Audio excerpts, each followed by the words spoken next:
Les Airbus A340, autrefois symbole de fierté nationale sous la transition d'Andreasville, ont fini en pièces détachées. Ces appareils d'Air Madagascar ont été discrètement vendus à des investisseurs chinois pour seulement 2 millions de dollars en janvier dernier. Le paludisme fait rage dans le pays, notamment à Ikung, où le nombre de cas et de décès dus à cette maladie est en augmentation. Depuis près de 3 mois, une forme virulente de paludisme très meurtrière se propage.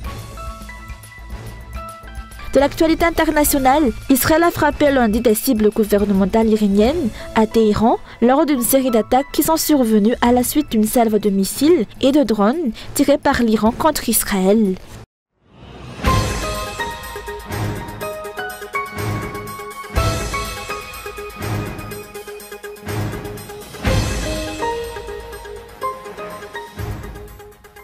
Les Airbus A340, autrefois symbole de fierté sous la transition d'Andreasville, ont aujourd'hui terminé leur course en pièces détachées, comme le montrent les photos. Pour rappel, ces deux Airbus A340 Air Madagascar ont été vendus discrètement à des investisseurs chinois pour la somme dérisoire de 2 millions de dollars en janvier dernier. Comme l'avait déjà révélé Cool TV-FM, la vente était en préparation depuis mars 2024, initiée par Thierry de Bailleul, consultant de Madagascar Airlines, qui avait lancé un appel à la manifestation d'intérêt auprès de ses contacts. Selon les informations officielles, la transaction a été validée par le ministère des Transports et de la Météorologie sous prétexte d'éponger les dettes d'Air Madagascar, conséquence directe d'une mauvaise gestion. Cette pratique s'inscrit dans une tendance amorcée sous le régime de Erazon Armapian. À cette époque déjà, un ATR 42-300 avait été démantelé. Avant cela, la stratégie habituelle des dirigeants d'Airmad consistait à vendre les avions encore en état de marche à des acheteurs étrangers où les prix étaient plus avantageux.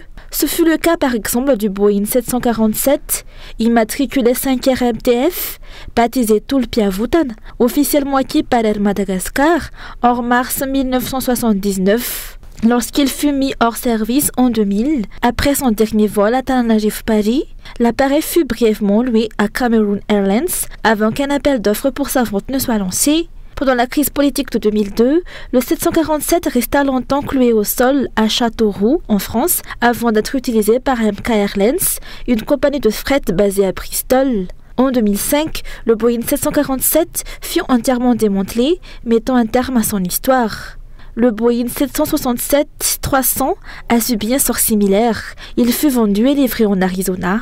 Aujourd'hui, c'est au tour des Airbus, symbole de la transition, de disparaître. Certains ont déjà été envoyés en Chine. Il n'est donc pas surprenant qu'Armad soit aujourd'hui à genoux, écrasé par les dettes, victime d'une absence de vision stratégique et d'une incompétence manifeste en matière de gestion.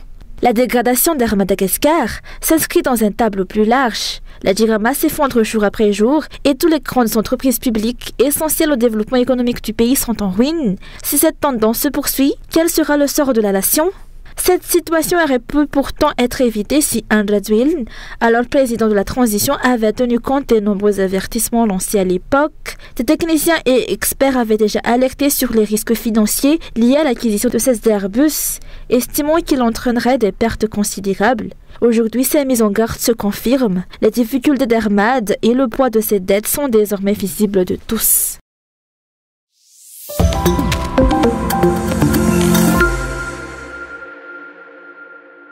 Le paludisme fait des ravages et tue actuellement à Ikung. Le nombre de cas et de décès dus à cette maladie est en augmentation. Depuis près de 3 mois, une forme virulente de paludisme très meurtrière se propage. Selon les rapports, la commune rurale d'Abadfoot est la plus gravement touchée. Des sources locales affirment aujourd'hui qu'il y a des morts quotidiens dues au paludisme. Selon les estimations, il y aurait au moins 2 à 5 décès par jour. Des dizaines de personnes se rendent quotidiennement dans les centres de santé. Il y a du personnel de santé et des médecins sur place, mais ils sont débordés. Environ 80 personnes viennent consulter au centre de santé. Depuis jeudi jusqu'à ce dimanche, il y a déjà eu 14 morts. Il y a des médecins, mais ils n'arrivent pas à suivre. Malgré ces preuves en photo et cet appel, selon le rapport du Programme national de lutte contre le paludisme de Madagascar, publié aujourd'hui concernant la situation du paludisme au CSP de Dabad Foot District Ikung, la situation est totalement maîtrisée. Le nombre de cas a diminué et il n'y a plus de décès depuis le 14 juin. Le gouverneur de la région de Phi Phi Nhan, qui était resté silencieux jusqu'à présent, est intervenu aujourd'hui sur la télévision nationale, affirmant que des décès dus au paludisme existent bien, mais en petit nombre. Il a déclaré que les rumeurs diffusées sont intentionnellement créées pour semer le trouble dans l'esprit du public et que les photos circulant sont des montages Photoshop. Selon lui, les personnes décédées citées par la télévision nationale sont celles qui ont consulté trop tardivement ou ont eu recours à l'automédication.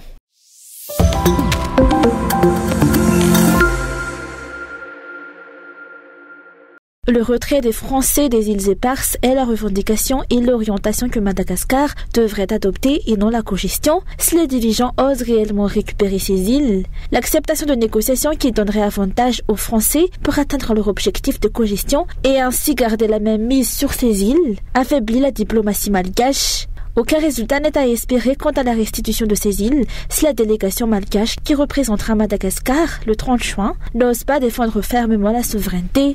Noho izany raha ohatra kosa ankehitriny Madagasikara matoa manangana commission ifampiresaka amin'ny la France zany hoe. Si Madagascar accepte de négocier avec les Français, ces terroristes qui s'accaparent les biens d'autrui, cela signifie que Madagascar est faible. Les Français ont toujours avancé la cogestion. Pourtant, Madagascar continue à leur demander des choses comme le téléphérique, ce qui montre que cette réunion en France ne sera qu'une négociation pour la cogestion. Mais en échange quoi? Madagascar demande donc une contrepartie au lieu d'asseoir sa souveraineté.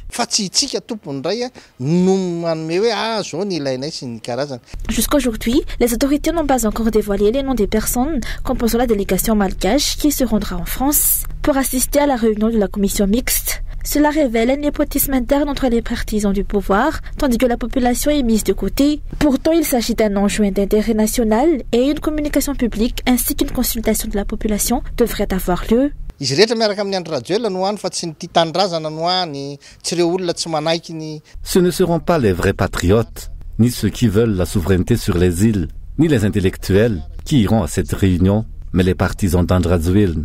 On voit actuellement que la France s'efforce de faire classer ces îles en réserve naturelle afin de conserver toutes leurs richesses. Elle appelle le monde à l'aider à protéger la biodiversité de ces îles parce qu'elle sait que si Madagascar les récupère, ce sont toutes ces richesses qui lui reviendront. Elle est en train de mobiliser plusieurs pays pour la soutenir. On attend de voir si la délégation malgache sera renouvelée ou si elle restera la même que lors de la précédente réunion. Osera-t-elle défendre la souveraineté de Madagascar sur ces îles lors de cette deuxième discussion en France? La population attend la concrétisation de la promesse d'Andrazwiln concernant la restitution de ces îles et c'est ce résultat qui est espéré et non de simples discours.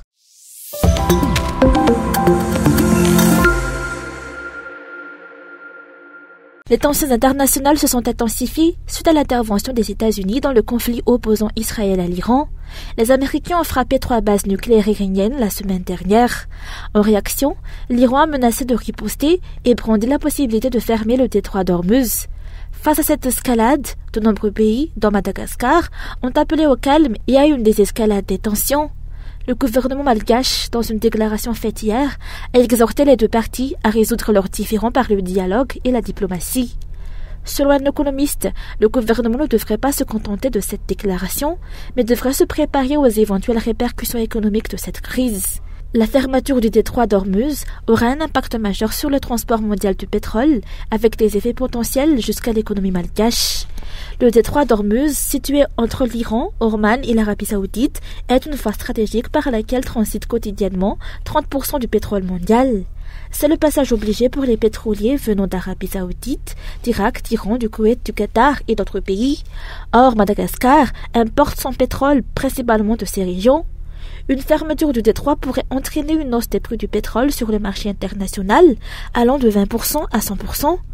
Face à cette menace, le gouvernement malgache devrait anticiper et prendre des mesures pour limiter l'impact sur l'économie nationale.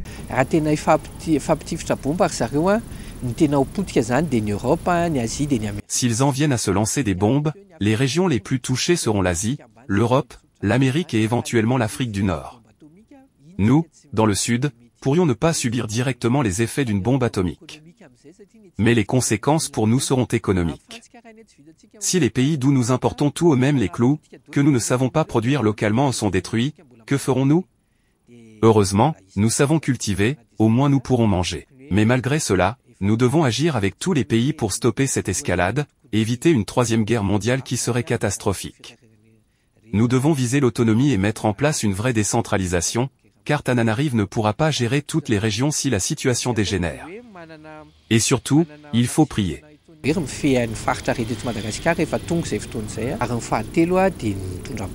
En raison des perturbations économiques et diplomatiques mondiales, Madagascar devrait réduire sa dépendance à l'égard des pays étrangers, notamment en matière de carburant, en particulier du pétrole.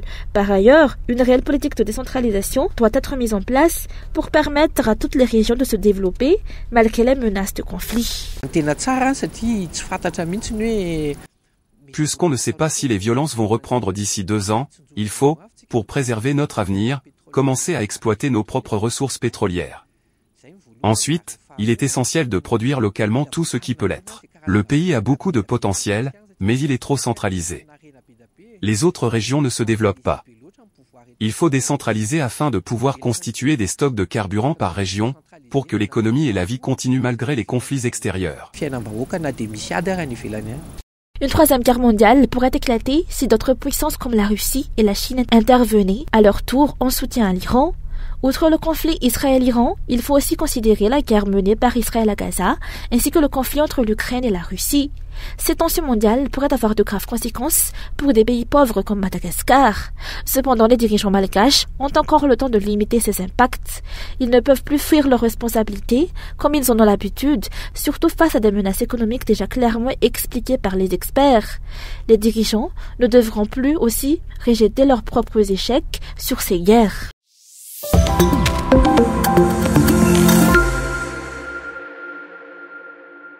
À l'approche des fêtes nationales, le régime Radziwiłł met en avant une image de façade axée sur des projets de luxe et de prestige, des dépenses qui, selon les observateurs, profitent à une minorité. Face à cela, des millions de Malgaches endurent pourtant diverses souffrances, la faim, la crise sanitaire, les problèmes d'électricité et d'eau, le chômage et bien d'autres. Il est inquiétant de se demander s'il y a un président de la République qui prend soin des Malgaches. A déclaré le président du Patikitan, Madagascar, avec cette pauvreté, ne devrait pas avoir les moyens de dépenser autant pour des célébrations fastueuses, selon lui.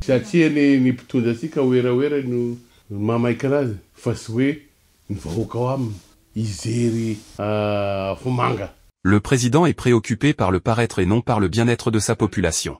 Il endort le peuple avec des fêtes, alors que ce dernier ne mangera pas après. Il n'y a pas de politique claire en faveur de la population, seulement une politique de futilité et de dépenses inutiles. Pour nous, dépenser pour des festivités ne sert à rien, cela devrait être réservé aux pays riches, souverains sur leurs ressources et capables d'améliorer le quotidien de leur peuple. Mais le régime actuel se contente de réjouir une population pauvre.